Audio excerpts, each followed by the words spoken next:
今日講咧就關於點樣喺裝修嗰陣時咧減低你嘅風險同埋損失嘅辦法啊。咁第一咧就係、你如果假設你係一個完全對裝修認知係好低嘅、好唔熟嘅、完全唔係好知咩一回事嘅，咁咧更加要第一點咧就要好緊要嘅，就係揾一個你信得過又資深嘅關於做裝修行業嘅師傅嚇，係裝修行業，唔係做地盤或者係地盤工人嘅朋友或者師傅喎，係做裝修嘅。裝修同埋可能做地盤啊嘅工種嘅工人咧係唔同嘅知識。咁有呢個人咧就會可以幫你大大咁減輕咗你嘅風險同埋你嘅損失嘅。咁同埋咧就唔係話中段先走，話揾咗個裝修公司先再揾呢個人去幫你綁住你去處理個裝修，係一開始就要揾佢請教佢一啲意見，問下佢點嚇，或者佢有冇啲咩介紹，因為通常如果係裝修師傅介紹嘅話咧，會比較好啲嘅。如果同你熟嗰啲咧，佢唔會正常唔會俾個氹你踩，或者夾硬介紹一個唔得嘅公司俾你，因為裝修師傅咧喺裝修行業裏邊咧都好講信譽同埋一啲關係嘅，咁所以佢哋未必咧係會求其揾一個唔靠譜嘅或者完全唔掂嘅裝修公司咧俾你嘅。咁同埋一開始就由報價開始幫你睇㗎啦，其實幫你去睇把下關嚇，佢未必係真係好專業嘅做全屋裝修，或者係你做你個項目嘅師傅，譬如你可能淨係做個油漆，或者可能淨係做套家私咁樣，但係佢會喺做裝修嘅話咧，都會對每一個項目啦、泥水啦、油漆啦，或者係木工啦，或者係水電各方面咧，都會有少少嘅認知啊，或者佢有啲都會識嘅。其實因為都大家咧都會有牽涉嘅即係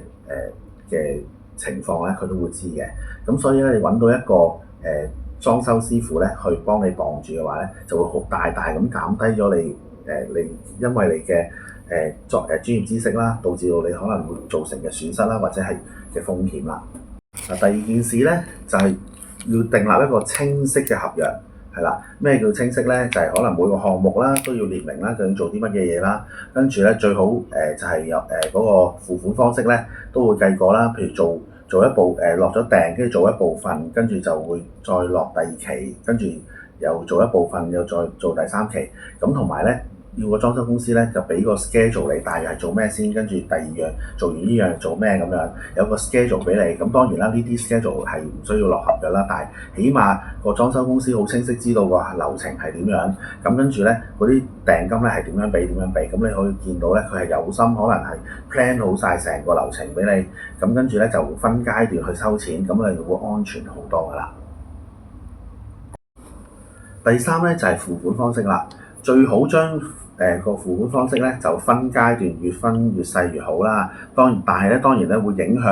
到你嘅工期啦，因為你未俾錢，可能有機會個師傅又擔心你唔俾錢啊咁樣，所以佢可能會等你俾咗錢先再加快進度去開工啊咁樣，或者係可能你要等你入數，可能又要拖咗一兩日啊咁樣。咁變咗咧就如果可以嘅話咧，分多幾期，咁同埋好清晰究竟做咗幾多就俾幾多錢，跟住就一個階段一個階段咁樣。咁同埋尾數咧最好就唔好少過10%啦嚇，因為一般咧一張單譬如全屋裝修，譬如兩房單位，一般大約40萬到60萬左右啦。咁咧佢一成到咧大約係4萬到。咁其實咧萬一有啲咩問題咧，4萬到都勉強都可以夠 cover 嗰個你嘅損失嘅。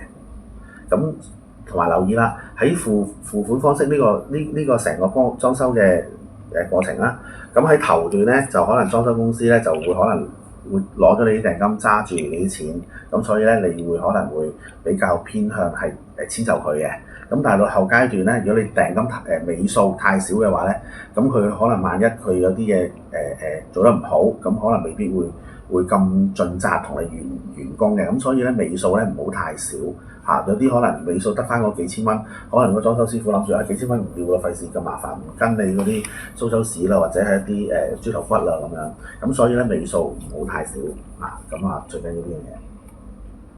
樣嘢。第四咧係最緊要一段。係啦，咁呢一個咧就係好多係裝修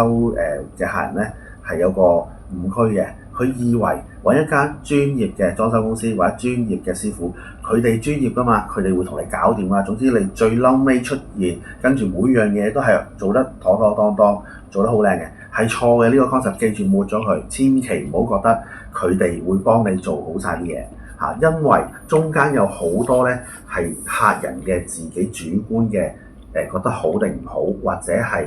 一啲屬於客人嘅個人嘅意見嘅意願嚟嘅。如果你唔喺當中參與多啲嘅話咧，你咧就好容易去到最後尾咧就唔係完全100%收貨嘅，或者唔係100%滿意，因為中途有好多嘅決定或者抉擇。譬如你安裝一件物件一件傢俬咁樣，高啲低啲左啲右啲都係同你嘅心意係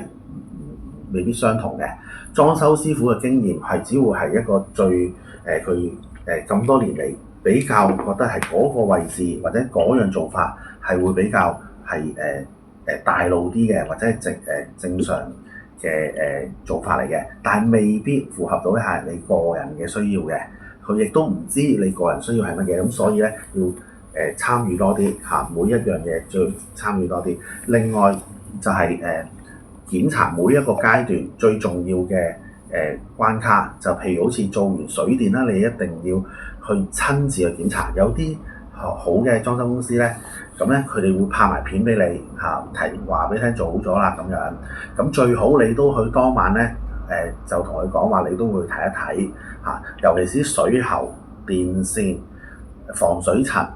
嚇呢啲咧喺藏咗喺入邊嗰啲嘅工程咧，就最好咧你自己咧就去把一把關係啦。咁佢防水層你最好就放一放水咁樣，就擺翻1-2日睇下佢有冇滲漏係啦。咁啊啲水喉睇下佢安裝好之後，跟住開翻個閘掣，跟住咧入邊有翻水壓啦。究竟會唔會爆咧？起碼都你谷翻1-2，即係就算佢谷咗磅俾你睇都好，你都可能擺1-2日，睇下1-2日會唔會爆或者會滲漏。因為咧藏咗喺入邊嘅工程嘅話，啲水電嗰啲咧，萬一將來出事咧係好麻煩嘅。咁所以記住，最好自己跟一跟，佢哋 check 完之後俾咗片你睇都好啦，做咗記錄啦，你都自己親自去檢查一下，咁咧就會安心啲啦。另外最後仲有一點，一啲物料上嘅驗收咧，就唔好靠裝修師傅啦，因為有好多都係可能你自己訂啦，或者係可能你訂完之後，譬如有啲顏色上嘅問題啦。咁咧裝修師傅佢哋咧可能真係咁要睇一睇，唔會同你譬如逐塊瓷磚去睇嘅。咁但係當然你都唔會逐塊瓷磚去睇啦。但係你去過一過目，係咪同一批瓷磚同你訂嗰批係咪一樣咧？咁樣因為佢哋冇未必係會係幫你落單或者幫你揀料、安排料、訂物料嗰個人咧，未必同施工嗰個人係一樣嘅。佢哋可能只係對一對個 number 啊，即係幫你佢嗰個瓷磚型號對一對個瓷磚型號，但係嗰件貨出嚟嘅係咪你要嗰啲咧？咁因為一做咗上咗場啲嘢，或者一啲嘢安裝咗上去啦，要拆翻落嚟咧就會好麻煩，同埋亦都嘥好多時間啦，嘥好多人工啦，亦都可能牽涉到其他嘢嘅問題啦，其他工程部分啦咁樣。咁所以咧記住物料嘅